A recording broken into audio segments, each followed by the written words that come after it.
Жақсы, жиынтыңар жақсы, адрес айтылып Құда қаласа. Машалла. Қазір кішкене район деңгейде бір комиссия бар. Экспертін деп қойыз бар. Çoğu сөйлесіп Құда қаласа бүгін шығарабыз деп. Машалла. Алла разы болсын. Ұқтыңар туғандарым. Алла разы болсын. Аллаху акбар. Мына гүлшөлүктө Құда қаласа анализдер таза шықты. Мына бұл жердің жоопкерчилик штабтын башчысына Тайырбек деген врачыбыз. Буга да Аллах разы болсын. Эки дүйнөсүн бактылуу болсун. Уктоо ошол жерде специал жерде думдалып бизди 4 күндөн бери карап атат. Ишине ийгилик берсин ошо Кудай кааласа. Элге кызмат кылып, ден соолукта ошо оорулардан алыс жүрсүн. Амин. Кана амин барыңызга. Амин. Аллаху акбар. Машалла. Жер күтүп отурду эле кечеттен ушундай кирип келет депчи. Кудай деме кылып. Amin. Bismillahirrahmanirrahim. Elimde rayımda yaratkan Allah'ım sana mahtolu.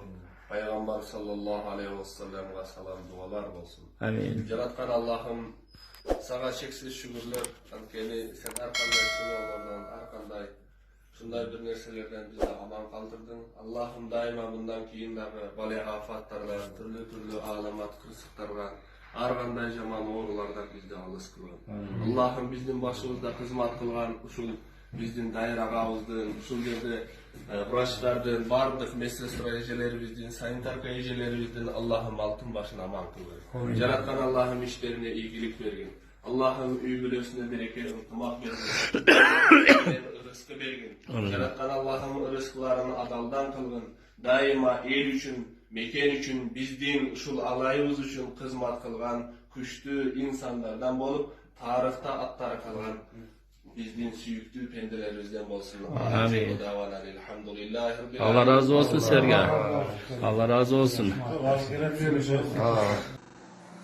Ben Шайқұлов Қуанышбек Қарыбекович 1980 жылы 26 февраль Жалал-Абад шаарынын Жалал-Абад обласынын Жалал-Абад шаарында туулганмын. Жалал-Абад шаарынын тургуну болом. Тулпа тайшылык кызматында тайшыл болуп иштейм. Бүгүн 21 март 2020 жылы WhatsApp түйүндөрү аркылуу өзүмдүн уюлдук телефонундан Орто Азия жана Благовещенка айылдарынын отцеплениясына чыгып кеткен больнойлорду качып чыгып келип, больницага келип, шаардык ооруканада врачтарды тополоң салды. Маскалар жетишпейт, дары-дармектер жетишпейт, спецформалар жетишпейт. Врачтар бүт ишин тополоңуп, ишин тыштайбыз деп тараткан маалыматтын бардыгы жалган. Булар чындыкка дал келбеген маалымат. Мен ошонун себептен Кыргыз элинде кечирим сураймын. Жалал-Абад шаарында абал тып-тынч, туруктуу, эч кандай больнойлор качкан эмес. Жалган маалымат бунун бардыгы. Мен жалган маалымат тараткандыгым үчүн Кыргыз элинден катуу кечирим сурайм. Кыргыз эли мени кечирип койгула.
температура өкөндөтелгенде болот, бирок бул жерде температура өтө бийик болушу мүмкүн да.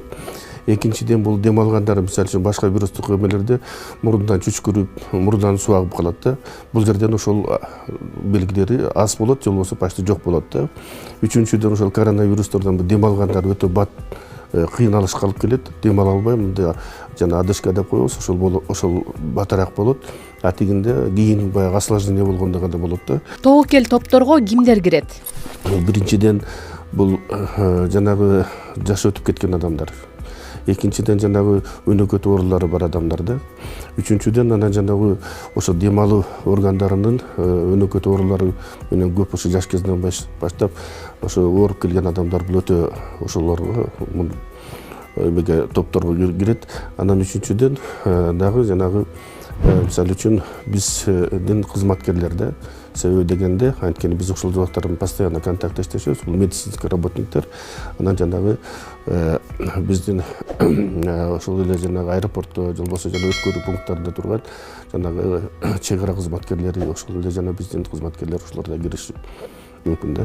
Балдарга бул оору кандай таасир этет? Бул вирустан оңой айыгат деген бул туура. Себеби дегенде анткени аларда жанагындай өнөкөт оорулар арышы жок. Бирок алардын эгерде ошол кичинекей балдардын иммунитети начар болсо, буларга деле ошону жугат, ошол жана оору менен ооруп калышат да. Иммунитетти кантип көтөрүүгө болот? Балдар төрөлгөндөн баштап эле аракет кылыш керек да. Себеби дегенде бул эненин сүтүнөн ашык иммунитет берген нерсе жок да. Ошон үчүн баягы бир жылга чейин сөзсүз түрдө эненин сүтүн эмгизип, андан кийин жанагы эми таза абага алып чыгып, туура тамактандыруу жолу бул өтө чоң маселе болуп эсептелет. Ошонун ичинде анан жана витаминдери көбүрөөк, витамин С деген витаминдер бул, анткени витамин С иммунитетти жогору көтөрөт.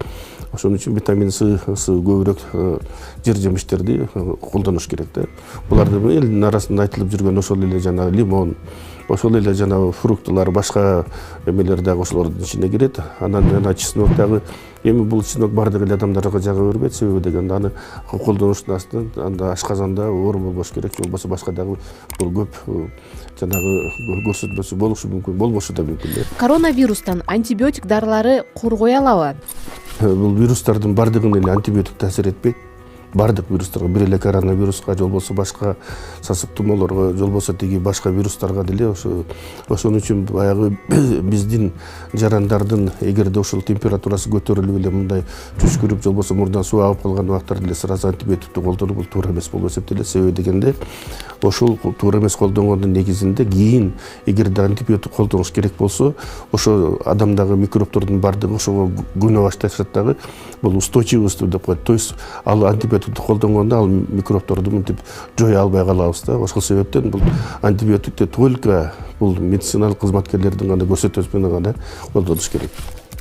Карантин деген эмне? Эгерде мисалы үчүн ошол үйдө, бир үйдө карантинге жабылса, ал үйдөн чыкпаш керек. Ал үйдөн чыкпаш керек, үйүндө отуруш керек, анан эч ким менен общение кылбаш керек. А мисалы үчүн мектептер жабыла турган болсо, карантинге мектепке келбеш керек, окубаш керек да. Вуздар болот, ошондой. Ооруга байланыштуу гигиеналык эң коркунучтуу адаттар кайсылар? Тазалыкты сактоонун жолдору кандай? Эми биздин эң сакталбай аткан биздин ушул жанагы менталитетибизде бар да. Мисалы үчүн бизди мусулман элинде обязательно түрдө кол алышып учурашуу. Анан акыркы күндөрү мындай өбүшмөй пайда болду. Бири-бирибизди көрсөк эле обязательно аял кишиси дагы, эркек кишиси дагы бири-бири менен өбүшмөй. Анан өзгөчө жаш балдарды обязательно жыттап өбөй. Бул ушул дагы бүгүнкү күндө гигиеналык нормага туура келбейт да негизичи. А тем более ушундай ситуацияда ушулардын баарын токтото туруш керек да. Экинчиден анан жана колду жууп тазалоо жүрүү боюнча. Бул жагынан биздин мусулман элинде эң жакшы нерсе бар. Себеби дегенде тамактардын астында обязательно колду жууш керек да. Бирок эми колду жөн эле мынтип эле суу тийгизип койгон эмес, а колду именно ошо самындап, жакшылап жууш керек. Бир эле мындай бир жок дегенде минимально бир 30 секундтун ичинде жууш керек да. 30 секундтун орто эсеппен ошондо жууш керек. Ошондо гана кол таза болуп эсептелет. Мына бүгүнкү күндө ушул жана коронавирус же болбосо башка вирустардын деле, башка микробтордун деле, жана ич өткөктөр деле, жанагы вирустун гепатит А деп коебуз, ошолордун бардыгы бул колдун киринин оорусу болуп эсептелинет. Эгерде колду таза сактай турган болсок, буюрса, мен ойлойм ошол жанагы бизде ошол сактанабыз да. Өпкөнү сезгенткен ооруда адамга жардам берчү жасалма дем алдырган жабдуулар же болбосо ИВЛ жетиштүүбү? Эгерде биздин мисалы үчүн биздин эле ооруканада турган болсок, биздин ооруканада ошондой аппараттардан 12 аппаратыбыз бүгүн иштеп атат, иштеген аппараттар бар. Эгерде биз 12 адамды бир убакта келе турган болсо, биз аларга жардам бере алабыз да.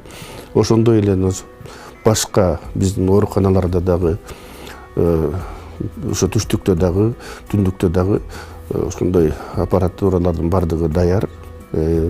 Анан эгерде өтө эле ушунчалык эле көбөйүп кете турган болсо, анда башка ооруканалардан дагы башкалардан алып келип ошого жардамга эметсе болот да.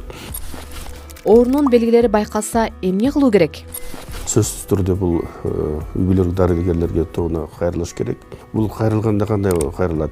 Эгерде ал адам ошол жанагы башка өлкөгө барып келсе, ошолор чыккан жерге барып келсе, же болбосо ошондой оорулуу адамдар менен контакт болсо, анда ошо үй бүлөлүк дарыгерлерди үйүнө чакырыш керек. Үйүнө чакырыш керек. Үйүнө чакырып, ошол дарыгер келип көрүп, тактап, кандай көрсөтмөсү бар экен. Эгерде ошол ооруну ооруканага жаткырыш керек болсо, анда ал тез жардам машинасын чакырып, ошол тез жардам машинасы менен сөзсүз түрдө эмеге алып келип жаткырат да.